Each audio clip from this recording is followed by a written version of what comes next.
I didn't realize I've gone live already. Good evening, fellow Biafrans, lovers of freedom and truth, lovers of justice. I think the time now is 17 minutes past 8. It's been a long day for all of us. It's been a very, very long day. Annoying long day, not unexpected day, but a day that we knew that would come sometime, at some point.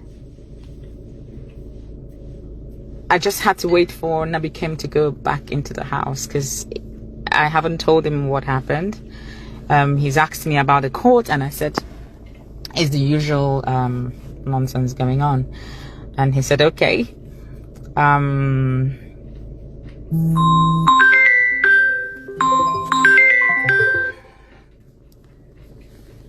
Sorry, I'm just getting a call on. I have been on call since last night. I have not slept. Considering that I'm still recovering, I have not slept not one bit, and I have been on calls and meetings, and some people were calling me that they were on high blood pressure and things, and I thought to myself, what do you want me to do? What do you expect me to do? We have seen what transpired today in the court between Mazi Nnamdi Kanu and the kakistocratic. I have always called Nigerian government kakistocratic government of Nigeria. What happened today is not something unprecedented. It is something that we know that this is what they want to do, even though some people don't realize that, but this is something that has been planned, prepared a long time ago. Although at some point we would have averted or evaded this type of behavior in the past, but notwithstanding,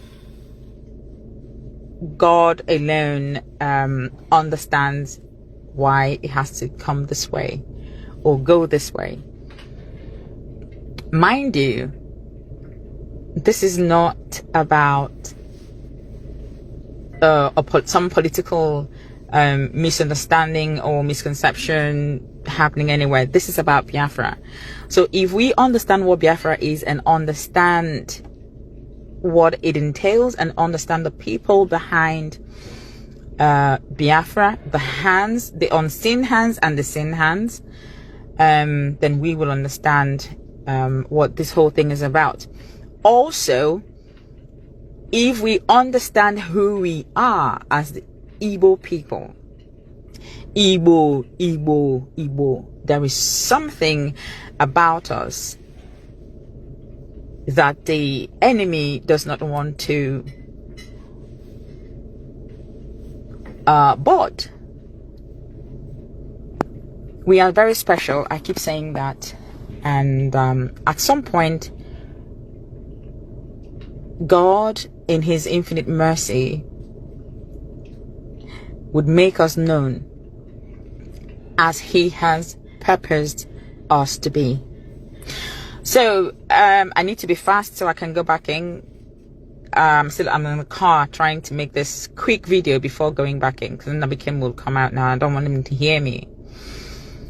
In Nigeria, a judge cannot ask a defendant to open a defense on terrorism related charges without reading out the written law under which the court is trying that person. Okay, so the Constitution of the Federal Republic of Nigeria, 1999, as amended, section 36. I mean, I'm sure that is very familiar to everyone now. It provides that a person shall not be convicted of a criminal offense unless the offense is defined and the penalty prescribed. as in a written law. So what Omotosho has done today is a written script for him to read out. Everyone could hear him, everyone could see that he was reading a script handed over to him, and that he could barely read out some of the words in his own very written judgment. How interesting. How interesting. I've had to quickly tweet and post the travesty of justice today regarding how Omotosho ignored the Constitution's requirement that no one can be convicted under an unwritten or unknown offense. He forced Mazi Nnamdi Kanu to take a plea under a repealed law, which Mazi Nnamdi Kanu refused. So show me where it is written before I can enter into a defense. And that never happened. Omotosho refused blatantly, flagrantly, to issue written rulings on serious applications. So you could hear him reading, you could hear him counting thousands of lines of hours of account. But then he refused to issue a written ruling, which he ought to have done first, but never did. He told Mazi Nnamdi Kanu to put all objections in a final address, then blocked the final address. So if you were Mazi Nnamdi Kanu, you will be as outraged as Mazi was this afternoon. You cannot ask me to put my final address, put it down, write it down, and then you block it. So Mazi Nnamdi Kanu has right, is his right, to put a final address down, to write it down. But Omotosho blocked that and decided to read out those nonsense he called count. And he refused to, first of all, decide whether he even had the power to try the case. We kept talking about jurisdiction. I have always talked about jurisdiction. Nigeria government has no right to try Mazi Nnamdi Kanu. He who comes to law must come with equity, or he who comes to equity must come with clean hands, rather, excuse me. So it's also in the spirit.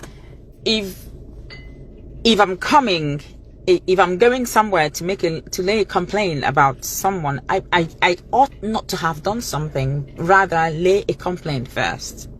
So Nigerian government decided to take Mazi Nnamdi Kanu from Kenya, They kidnapped him, tortured him. After 8 days, they brought him to Nigeria, and then decided to try him under a repealed law, which we have refused.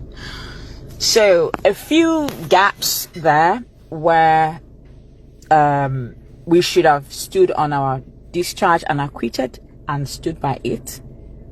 Regardless, that would be revisited, and we are going to appeal. Of course, we are not going to sit down and fold our arms for Nigerian government to deliver something that they have planned, a verdict that they have written years before now. We won this case. They were not happy about it.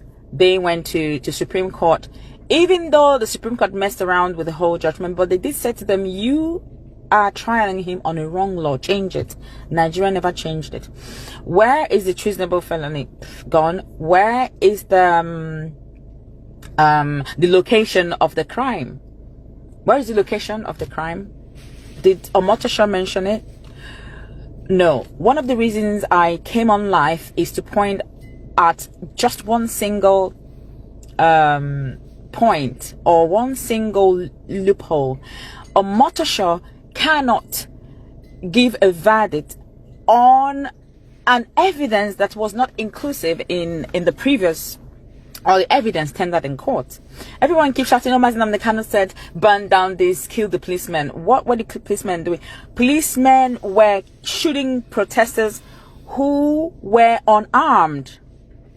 But that aside, did any person come to court? Was there a witness in the court who came in to say, I committed this crime? Or was there a person that the police or the DSS or the Nigerian government brought into the court and said, this person committed this crime because Nnamdi Kanu incited them? None whatsoever.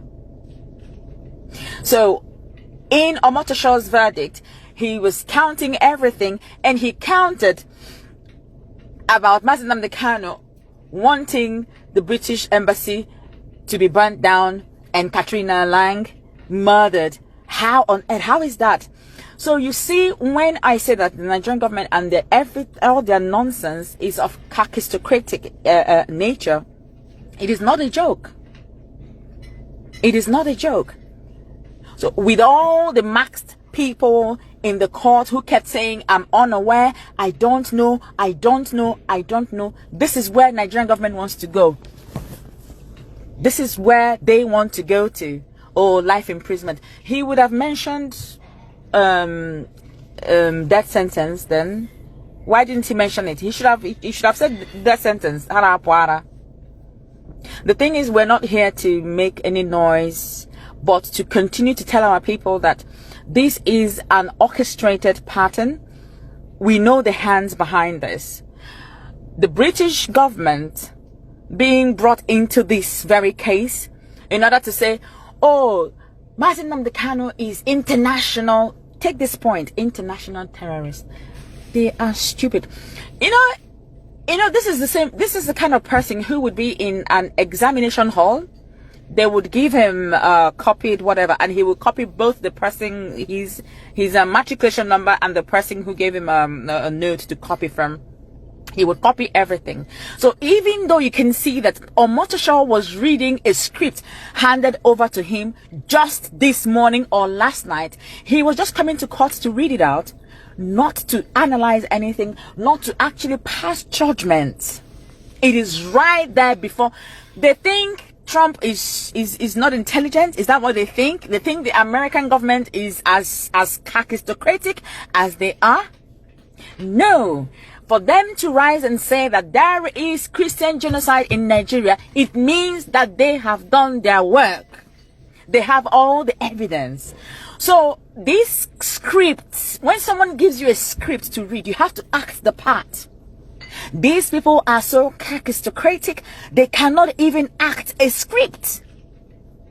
Omotosho could barely read out the verdict. He didn't know the words. They were handed over to him, and he was reading something that was never ever mentioned in the court. You cannot pass a judgment based on excluded evidence. You cannot just by yourself put in something that you feel you need to add to pass judgment on an innocent man. Mazi Nnamdi Kanu is not a terrorist. There are terrorists running around in Omotosho's village. Is it Eruka? They recently attacked location by ISWAP. We have one of our brothers who was just murdered 2 days ago by the same ISWAP. How many of them have they convicted? None whatsoever. None. But it is Mazi Nnamdi Kanu. This is right before his eyes. They're running around. You can't. When he said to you, you cannot. You cannot. Because you have no evidence of, no shred. Or no proof, no shred at all. Excuse me. I'm just too tired. There's no shred of evidence, no shred of proof. So this is a written script. They have interpreted it the way they have chosen, but we will fight it. I got Hinshia, I got Lugidog, I got Hinshia. Hama, they don't know what they are in for.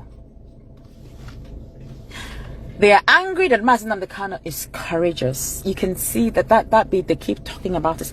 You cannot convict a man who is innocent. You have no proof whatsoever. So this script they are tagging, you're using somebody who has killed Igbo people. You're using, all of a sudden you're raising his face that he's a pro-Biafra. That boy in Finland is not a pro-Biafran activist or anything. So these are all propagandas. I want our people to understand how the government operates, how they work. And there are some certain information that we will not be able to release out here in the public. But no, begin to reason deeper than you do to be able to understand how governments operate. There's something I wrote in the past. There is narcissism in the world, but then there's also narcissism in the government, how they operate, especially the Nigerian government, where they have a problem with inference. You can imagine a foreign minister right there in front of the whole world saying that he does not have enough, or he didn't have enough data of number of Christians killed in Nigeria. And the point is it about Christians being killed, or is it about Muslims being killed? What is the point? Or is it about the human lives being wasted every single day in this country? Innocent lives, children who should be protected, guarded, and safeguarded with everything possible in life. They have no idea what to do with human lives. So terrorists are in their villages, burning down places, kidnapping people, killing people, and all of a sudden they want to tell it that, oh, this is IPOB who are now killing people. They should know that the world is USA is much more intelligent than they are. Look at the country that wants to be included in the United Nations Security Council. How can you be in a Security Council when you cannot safeguard tiny bit of life like this? The newly born baby's life. You can't safeguard it. And that is what Mazi Nnamdi Kanu speaks about. And that is why they're upset. But you cannot fight someone you don't understand the entirety of their embodiment. God has positioned Mazi Nnamdi Kanu, has brought out Mazi Nnamdi Kanu for this purpose. And the earlier these people understand this, the better for every one of them. The better for every one of them. I will let this, I need to go to Sultan Nabi came out and catch some sleep. I've not slept for the past 24 hours now. But I want you all to remain strong and focused. Please, this is a time for us to come together.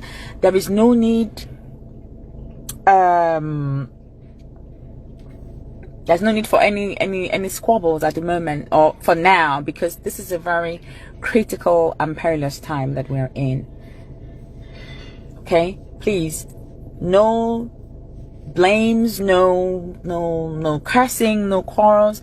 Let us come together as one, because these people know the strength that we have. They know who we are and what we are capable of if we stand as one. That will be our strength, and that will be their undoing. We're not in war with anybody. All we are asking is that the way you reason is different from the way I reason. Because of this, I want to reason in my own small ecosystem, sit there by myself and reason the way I reason, because we can't coexist. We Igbos, we are not terrorists. Mazi Nnamdi Kanu is not terrorist, and we're not going to begin now. We're not going to start now. We take human life very seriously. We protect lives. We guard lives because we understand the meaning of spilling of blood. Innocent blood, most especially. So this is not something that we joke with. So we are not going anywhere. We are just starting. So God bless you all, those calling and sending me messages. I thank you. It is not easy, but we're here. We will continue to be here until God decides. So thank you everyone, and keep strong.